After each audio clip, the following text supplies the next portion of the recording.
अखेर निर्यात बंदी हटवली। शेतकरी मित्रांनो, कांदा हे शेतकऱ्यांच्या अर्थकारणाला गती देणारं पीक, पण महिन्यापासून कांद्याला भाव मिळत नव्हता। त्यामुळे शेतकरी राजा हतबल झाला होता। त्यामुळे शेतकऱ्यांनी काही ठिकाणी कांदा निर्यात शुल्क हटवावी म्हणून आंदोलन केले होते। सोबतच दिल्लीतही विरोधी पक्षांनी निर्यात शुल्क हटवावी म्हणून आंदोलन केले होते। त्याला अखेर यश आले आहे व केंद्र सरकारने निर्यात शुल्क हटवले आहे।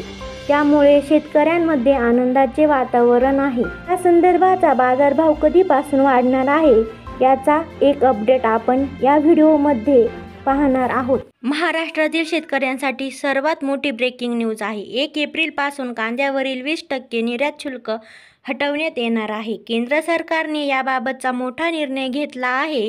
त्यामुळे कांदा उत्पादक शेतकऱ्यांना मोठा दिलासा मिळणार आहे। गेल्या काही दिवसांपासून कांद्याच्या दरात मोठी घसरण होत असल्याने बळीराजा चिंतेत होता।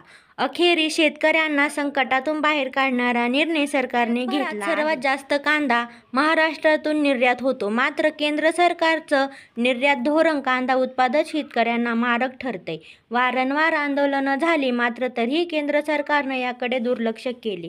आज पुन्हा लासलगावमध्ये आंदोलन झालं आणि अर्थसंकल्पीय अधिवेशनात याचे पडसाद उमटले होते। कांदा उत्पादक शेतकऱ्यांना कधी कांदा रडवतो तर कधी सरकारला। लाल कांद्याची आवक वाढली तर उन्हाळी कांदाही बाजारात येऊ लागला। त्यामुळे कांद्याच्या दरात मोठी घसरण झाली। निर्यात करायचा तर यावर 20% निर्यात शुल्क लावण्यात आले। या दुहेरी संकटामुळे शेतकरी अडचणीत सापडला आहे। गेल्या अनेक महिन्यांपासून शेतकरी आंदोलन करत कांद्यावरचं निर्यात मूल्य काढण्याची मागणी शेतकरी करत आहेत। शेतकऱ्यांनी अनेकदा आंदोलन देखील केला। अखेर शेतकऱ्यांच्या लढ्याला यश आले आहे।